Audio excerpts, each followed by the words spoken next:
Hey gamers, welcome back to the channel, and today we're featuring a Heatran, Infernape, and Arceus decklist.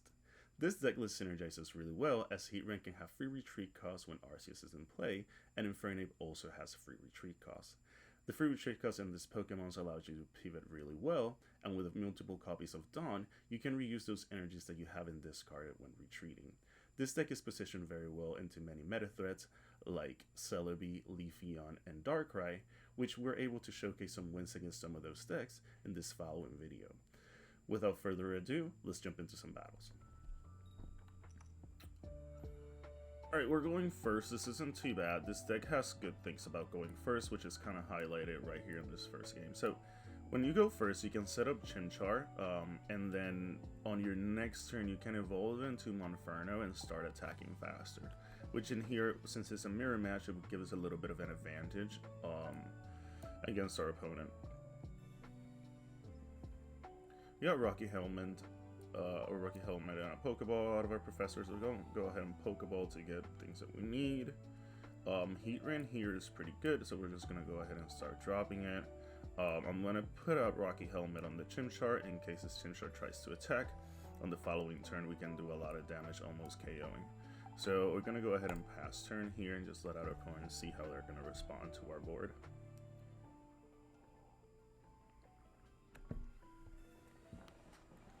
So in this mirror match, he's doing the exact same thing that I'm doing, where it's just you open open professors by luck. You have professors attach a Rocky Helmet to the first one. He drops a second copy of Chimchar. That's just based on what you have. So again, I'm just gonna go Poké Ball first. I don't have that many basics in my deck, which I know it's like a little bit odd since I'm running Arceus, but Arceus is just more as a backup setup. So I usually try to clear out as many basics as I can out of my deck before I go ahead and start using Professor's Research.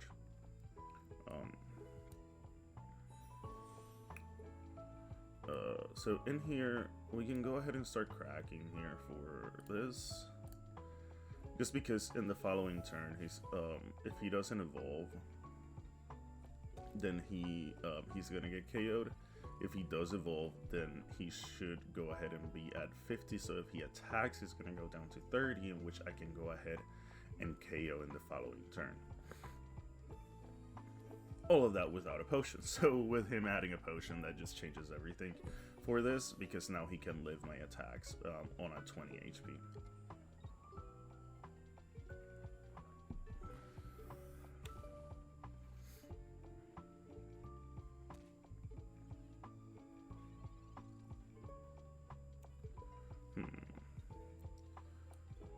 And here, I'm going to go ahead and do this. I'm going to retreat into my Heatran, and I am just going to... I'm attach this Giant's Cape to the Arceus. So, the thing here is that if this evolves, it can just pick up my Arceus here. So, I want to start setting up so that if he doesn't evolve in following turn, and he does any damage, I can KO in return. But if not, then he can just take this as a one pricer if he evolves into the Infernape, and I can just continue setting up. That's very odd because I would have thought he was going to bring up the Moltres here, but I guess he doesn't. That's fine. I actually kind of don't want this Chimchar right now. I know it's a little odd, but I'm only running one copy of Infernape in my deck because I use it at the end of the game. That's not what we really wanted. So I kind of just didn't really want to put down an Infernape when I don't, when I'm not going to be able to fully set it up. In here, I am going to Cyrus him up. He shouldn't have Infernape, that's why he retreated. So I want to just keep pressuring this Monferno here. And then now, the following turn, I am going to go ahead and heavily pick up here.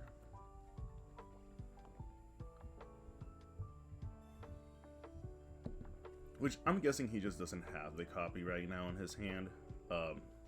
Because, yeah, he just keeps Pokeball and getting other things. potion, yep.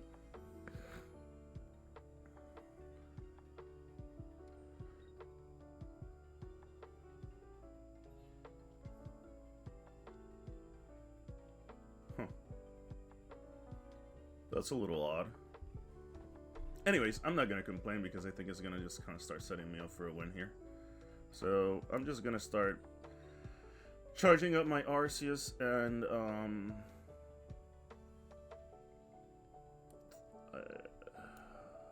not even going to drop another one. I'm just going to keep hitting for 80 and that's fine. I'm not going to play a supporter this turn. Because if I play a Sabrina as a supporter, he can just bring anything. I don't really want this Moltres to come up right now. Yeah, he's doing everything he can to find an Infernape. Which he has 5 cards left. He should be about to find it.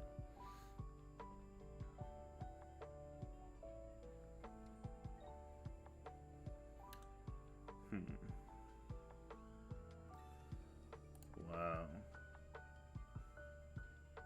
That's the thing about this deck. It's like sometimes that third evolution can just take a long time for it to come into play, and that matters a lot, especially when it comes to this kind of Decklist and things like that, where you're just not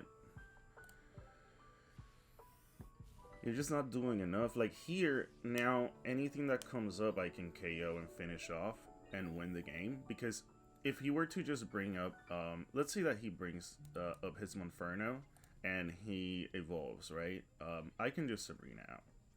If he brings this on my following turn, I can just drop, yep, they concede. I can drop. So, yeah, the game was locked. So that's a pretty good representation of the Heatran mainly. The Heatran just is able to tank some damage, do a lot of damage back. And, yeah, just continue putting pressure onto the opponent. It's really nice to win the mirror match there. I think it just, I don't know, it shows a little bit about the deck building, specifically around Infernape, where having the Heatran just provided a lot more utility than having the Moltres. I think that having a Moltres, it's same with the Arceus sometimes, it's a little bit detrimental, because you are giving 2 price cards, or you're giving 2 prices for the cost of just them KOing one, which just puts the opponent fairly ahead. When you can use a 1 pricer to set up your board state a little bit more, you can get into a position where even if the opponent takes 2 KOs, you might be fully set up to be able to return with a sweep, which is very nice. See, in here, I'm already starting with an optimal lead because I have Arceus in the front. I don't have any way to retreat it for free, so this is going to be a little bit of a tougher position for me. What is good about this is that I do have a Poké Ball. I have energy advantage for Arceus, so I can start setting it up before my opponent does any sort of setup, which is good. And I think in this case I wanted to try to grab as many basics as I wanted, and so I should have Professor Research first, but this worked. I got a Chimchar, which is the main thing that I want to start looking for. Alright, so we have Infernape in our hand, possibly a way to get a Monferno also, so it's gonna be fine. I shouldn't have attached Rocky Helmet to the Arceus. So attaching Rocky Helmet to the Arceus is not good because usually I will need the Giant Scape to be able to survive some attacks. So before, yeah, like without knowing what EX he's actually running, all I know is that he's running Zubat, which I'm guessing is going to go into Crobat. It's not very good to just attach the helmet. If something is going to be hitting for 140 or 150, then now I have no way of surviving it because I cannot attach the cape.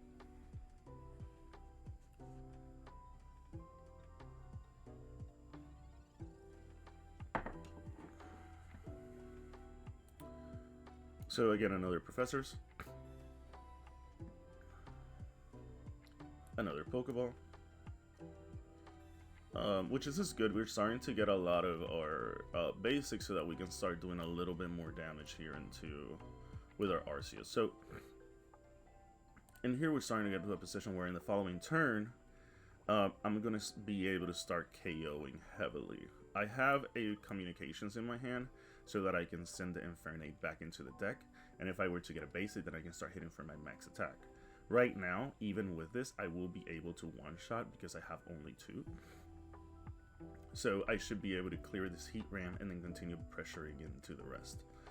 Once I remove the Heatran and the Seabat, then the Arceus won't have a lot to do. And I'm sorry about coughing. I've been a little sick lately, so my apologies about that. I don't particularly need a Heatran right now. I'm just gonna hold it in my hand. Yeah, I'm just gonna hold it in my hand right now. I don't need the Heatran, so maybe I can use it to Poké Communication later. My opponent concedes. Alright, so very good, very good. Right now they just wouldn't have anything else to do. My Arceus is just way too ahead. So that was a very nice showing of a different mode of the deck, which is just powering up Arceus, filling up your bench, and then just attacking from there. So one of the things that I've been liking about this deck the most is that you're not only bound to set up Infernape. Most of the Infernape decks, they just fully run around setting up Infernape and just attaching more energy so that Infernape can keep attacking. This one just uses Infernape as an alternate win option or win condition, so that we can use Heatran to do a lot of damage. We can use Arceus to also pick up big KOs, while we go ahead and set up the Infernape in the back to then at the end be able to hit with those big blows. Also use it as a pivoting option, which is really good. So now for this third game, we're gonna go ahead and start with Heatran at the front and Arceus in the back. I'm going second, which means I have energy advantage, which is pretty good. So we'll see. So there's certain things about this deck that we're going. If we're going against Sneasel, Darkrai, then he can do a lot of damage to me, I think, before I can start doing damage to him or to it. So that is kind of the main concern about going against this archetype, is that if they go ahead and set up a Darkrai and they have a Dawn and also a Weavile, they can evolve the Sneasel into a Weavile, Dawn the energy up, put some chip into this, and it just becomes a little bit more scary to deal with. I'm just gonna go ahead and end the turn here.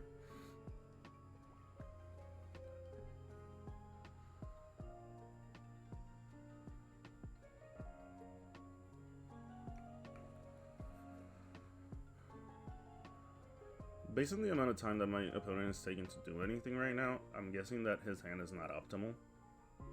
He doesn't have the pieces that he needs to be able to set up. So now he's just going to retreat into the Druidigon just to be able to stall.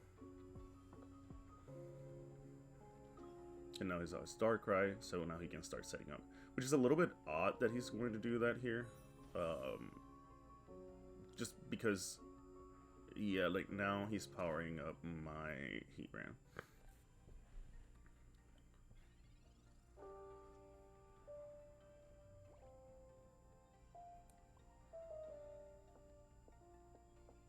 I'm going to attach another energy, and now I'm going to Sabrina, which was a really good top deck here. Because now anything that he brings up here is just going to take a lot of damage. He's most likely going to bring on the Weavile.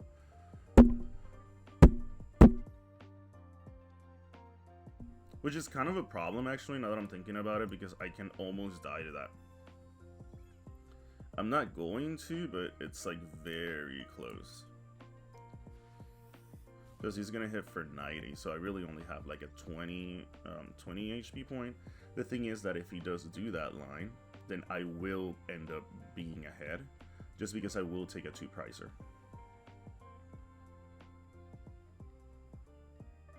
If he does retreat, I do have Cyrus to also take a 2-pricer here, which is kind of really nice. I think he may know that.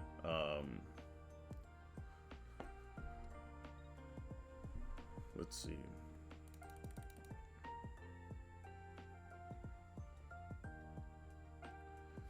Alright, so he is gonna just take that,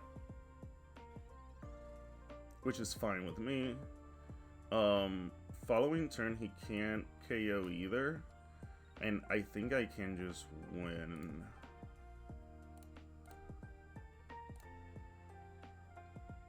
Yes, that's fine. Because I am going to take this 2-pricer here. And then in the following turns, like, I can, yep. If I get one more basic, I win. I just need one basic. I need to draw one basic, and I win. I need to top deck a basic, essentially.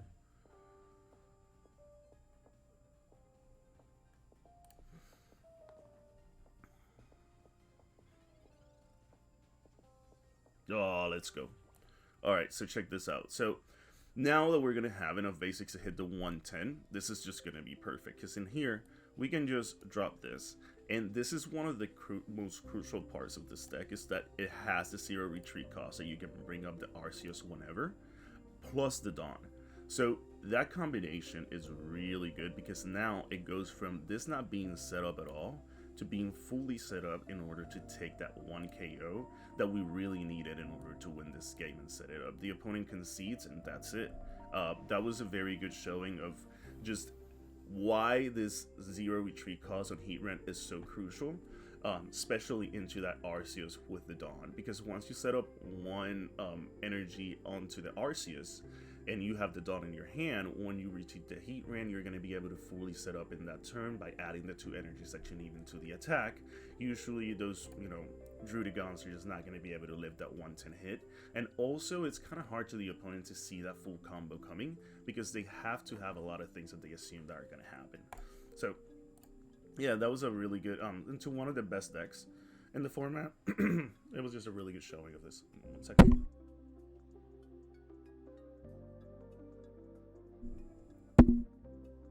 Sorry about that. But yeah, I think I'm gonna do like another game with this deck, and I haven't updated the battle record right now, but we are 3-0, which is nice. It's very nice with this deck. Definitely a good showing and a good example of why this Infernape deck is so good. Just the utility that it has is very nice. I think in all of the games we've used different modes to be able to take our win. Most of them consistent on Heatran and Arceus, but in that way different leads and things like that. And here we're going second. So yeah, I am forced to start with a Chimchar. I am going to have a second Chimchar just in case.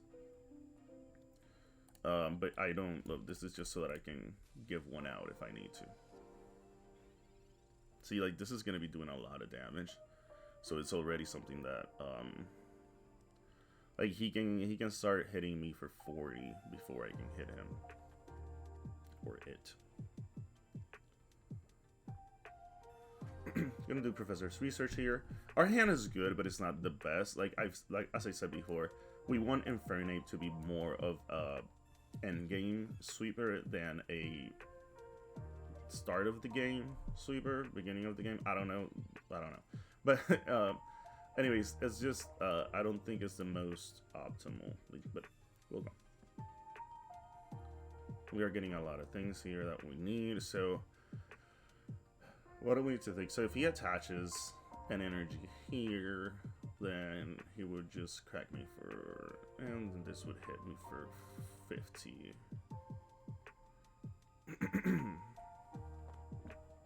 I'm actually going to attach the energy in the back, and I'm just going to pass the turn. So in here, the thing is that if he if he evolves and has like a Dawn setup type thing, which is completely fine, he could have evolved here, attached if I would have attached the energy, and then he can just KO.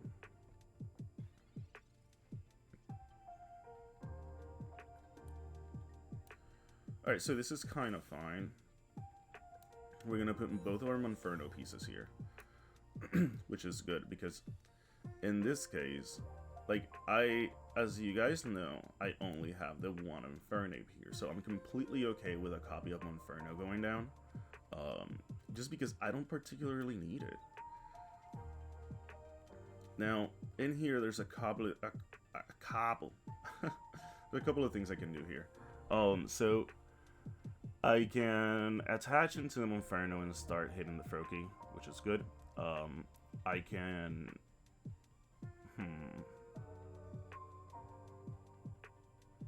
I think I might just go for that. I could also start setting up the Arceus.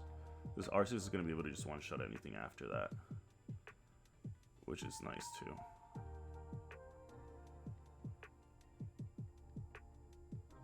Actually, now let's just go ahead and start doing this. He can KO this Monferno in the following turn, and I can still just evolve this Infernape if he does, and still be in a good position like that. So now he's forced to either evolve this, retreat it, or it's just gonna get me a point. But the 40 damage here is gonna be really annoying.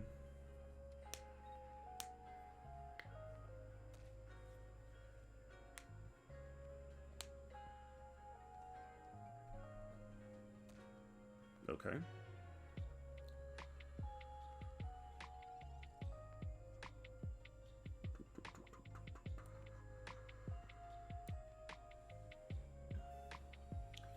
So now I do this.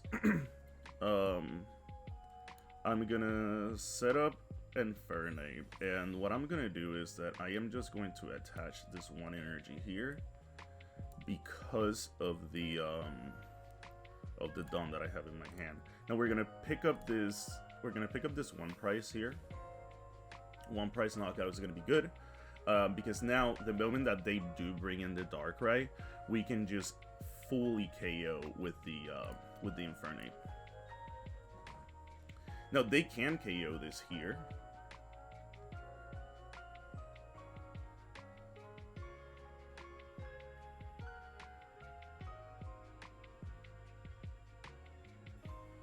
So they can KO this just by doing 20 here and then 20 from this, which is fine. It's going to go down, but then I'm going to bring this and then just fully clear the Druddigon and anything else that comes after. But we'll see what moves he goes for. Because if he has to leave, then he can also come up and attack, which that might be problematic. Just a couple of things in there that we can... Wait, what?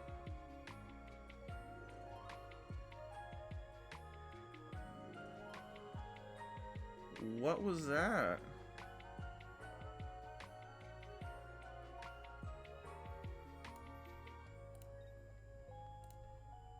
I'm a little confused because then... I mean, he can KO this with a Cyrus and that's fine, but... Oh.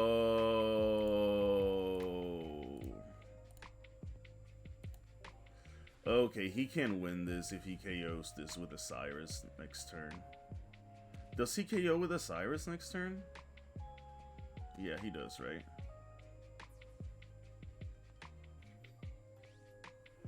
Huh. Dang, I think I do lose. Let's see. Because he can Cyrus this up, do 20, then do 40. Then he would win, right? Let's see. Wait. Maybe not, maybe not. Is there a Cyrus?